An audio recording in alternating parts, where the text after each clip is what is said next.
Salve, salve galera, tudo bem com vocês?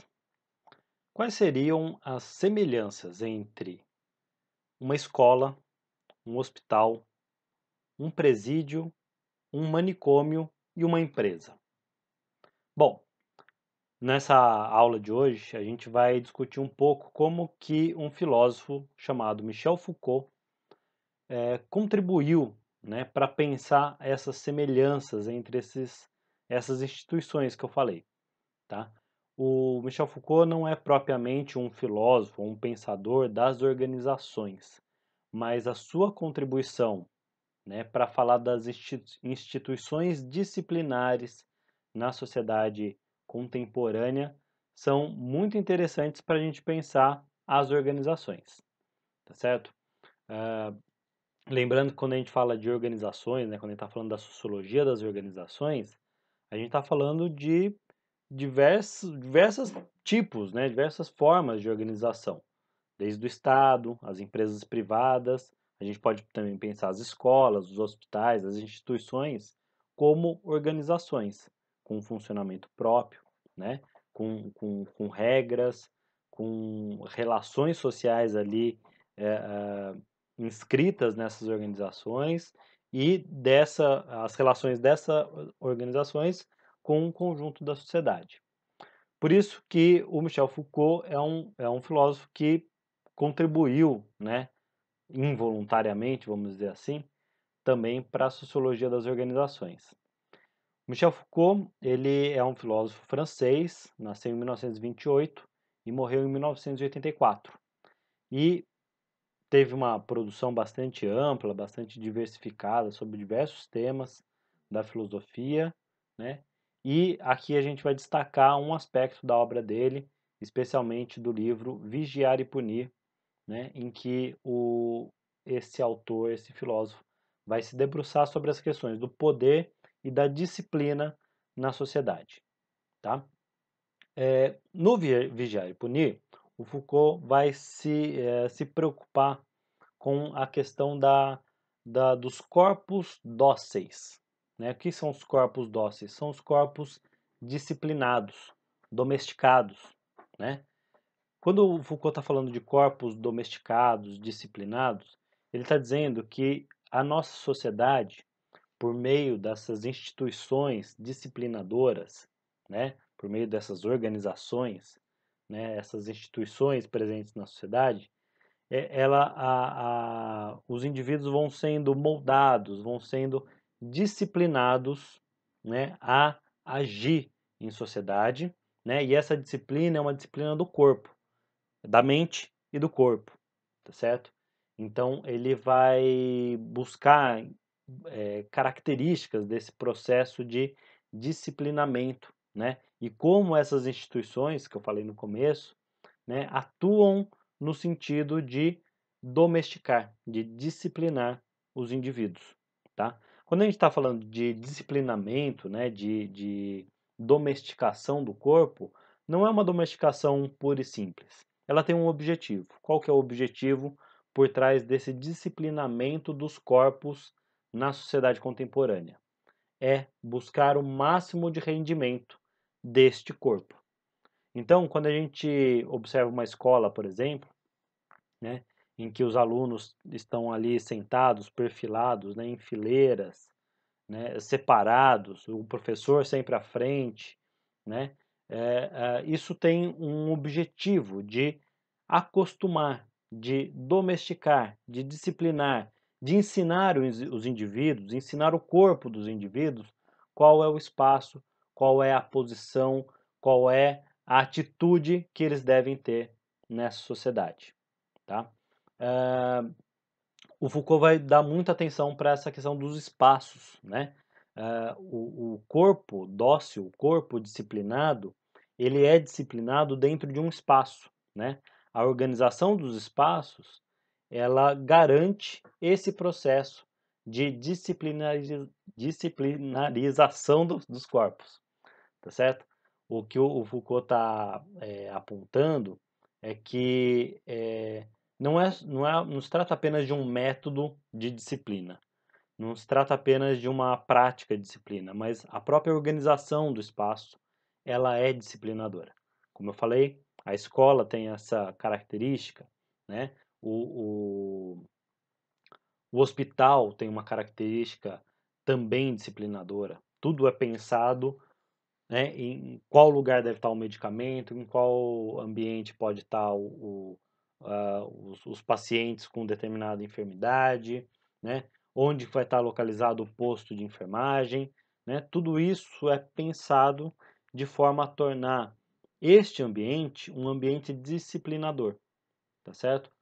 Por isso que o Foucault ele vai buscar essa comparação entre essas instituições disciplinadoras.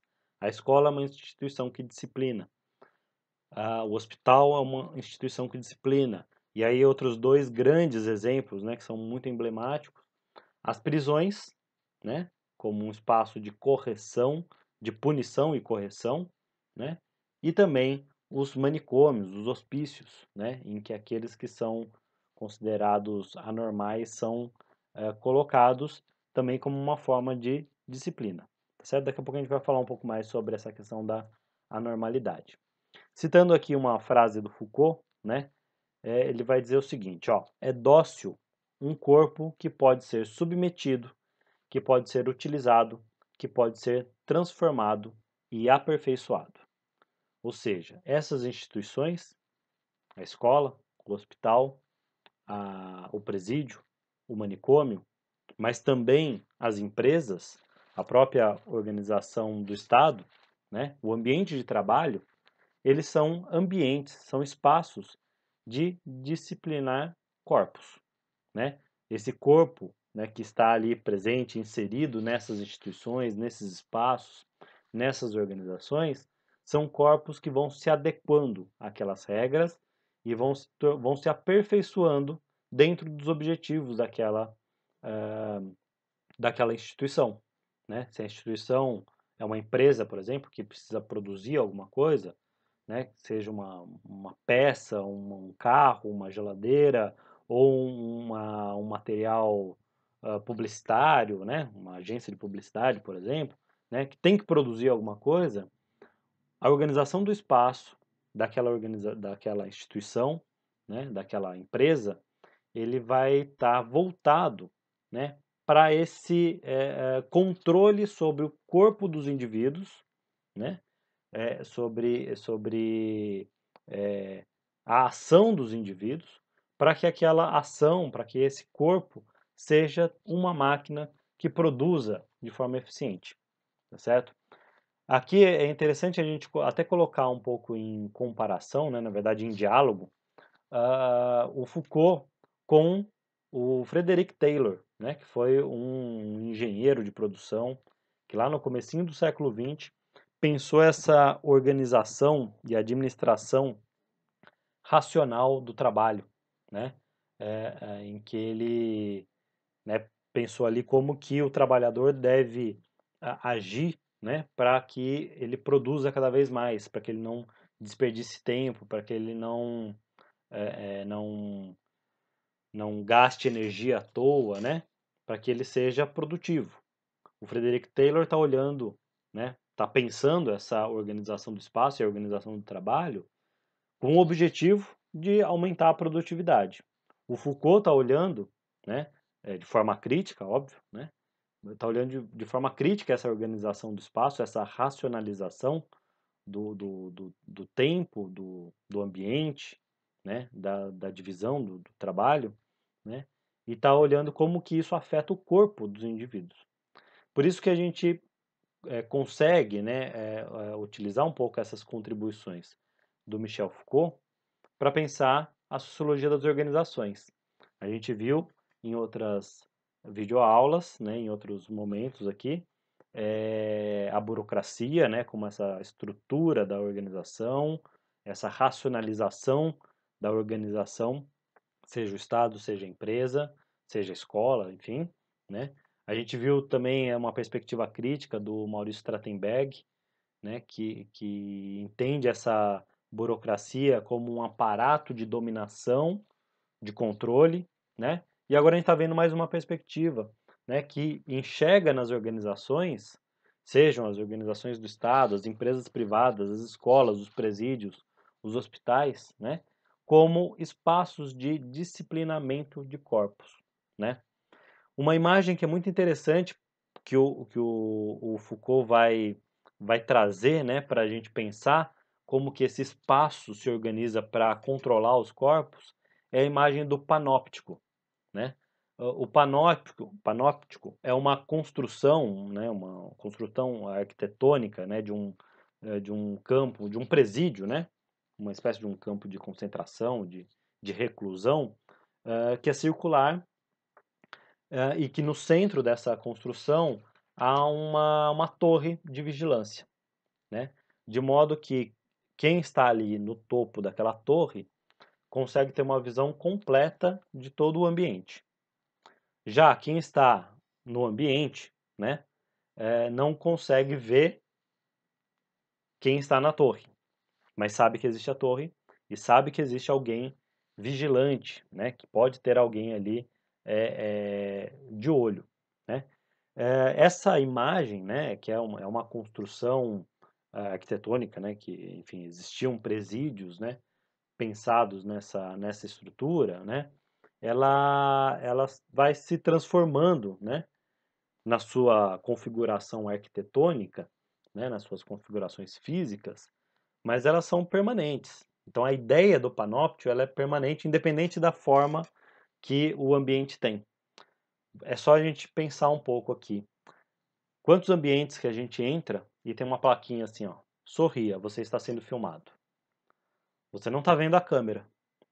Você não sabe onde está a câmera. Você não sabe nem se tem câmera e se tiver, não sabe nem se ela está ligada.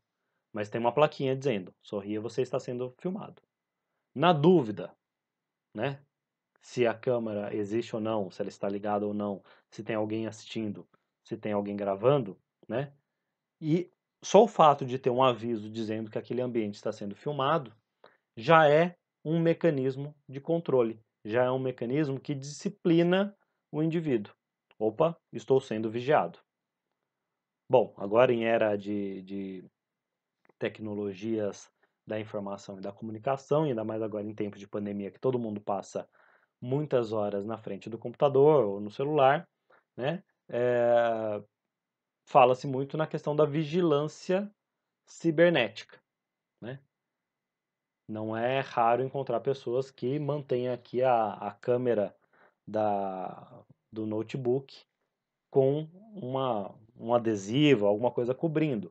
Porque mesmo que você não ligue a câmera, há indícios de que pode estar sendo vigiado pela câmera do seu próprio computador ou do seu celular, né? Façam alguns testes. Conversem sobre algum assunto específico perto do celular. Por exemplo, fale de uma viagem a Paris, né? Ou como vocês gostariam de comer um hambúrguer.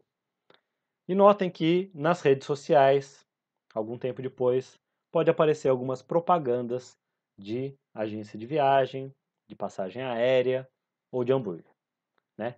Estamos sendo vigiados o tempo todo. Não precisa existir um panóptico, né? Uma torre de vigilância, mas vivemos numa sociedade extremamente vigiada. E o Foucault, olhando, né, para isso lá em 1974, que é quando ele escreve O Vigiar e Punir, já percebe como a sociedade capitalista é uma sociedade de vigilância, né? É uma sociedade que tem instituições, que tem organizações que estão sempre de olho nos indivíduos. E o fato de estarem de olho, né, exerce um poder sobre os indivíduos que vai disciplinando os indivíduos, né? Na escola, né, vocês têm ali o professor toda hora olhando, né? No shopping tem o segurança, tem as câmeras, né? No hospital você não pode sair simplesmente do hospital na hora que você quiser, você precisa receber alta, né?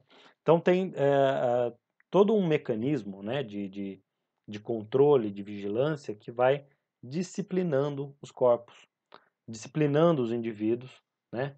E aqui a gente ressalta como que nas empresas, por exemplo, quando a gente fala de sociologia das organizações, pensando mais na questão das empresas privadas, né?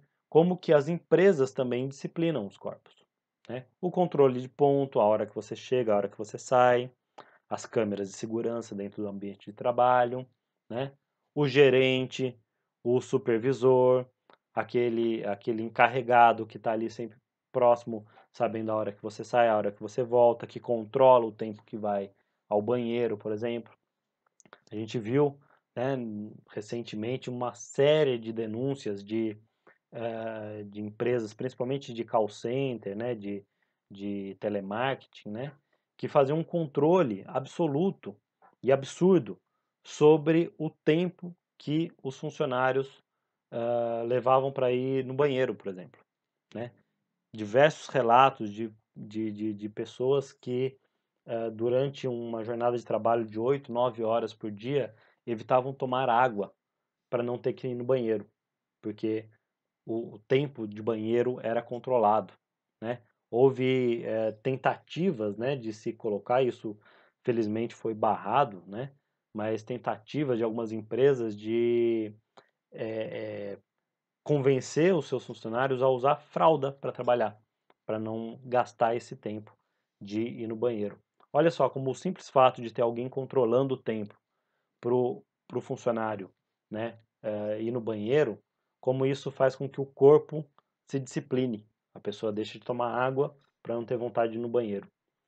Então, essa contribuição do Foucault sobre, né, o poder disciplinador dessas instituições, né, ela tem uma relevância muito grande para a gente pensar as organizações, né, para a gente pensar as instituições como organizações, como ambientes, né, como espaços com regras definidas, né, com um sistema de funcionamento definido e com um sistema de vigilância, seja ele qual for, pode ser desde o supervisor que fica lá toda hora olhando, né, o relógio de ponto, a câmera, né, do circuito interno de segurança. A gente nem sabe se a câmera está funcionando ou não, mas por via das dúvidas é melhor não arriscar, tá certo?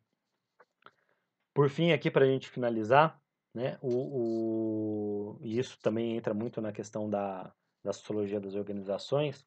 O Foucault ele vai ressaltar, né, como que a sociedade, por meio dessas instituições disciplinadoras, como que a sociedade ela vai criando, né, as imagens daquilo que é o ideal, daquilo que é esperado e daquilo que é um desvio, daquilo que não é desejável, né? Isso que não é desejável é tido como patológico. O que que é patológico? É algo relacionado à doença, né? Algo que é um desvio, é um problema, certo?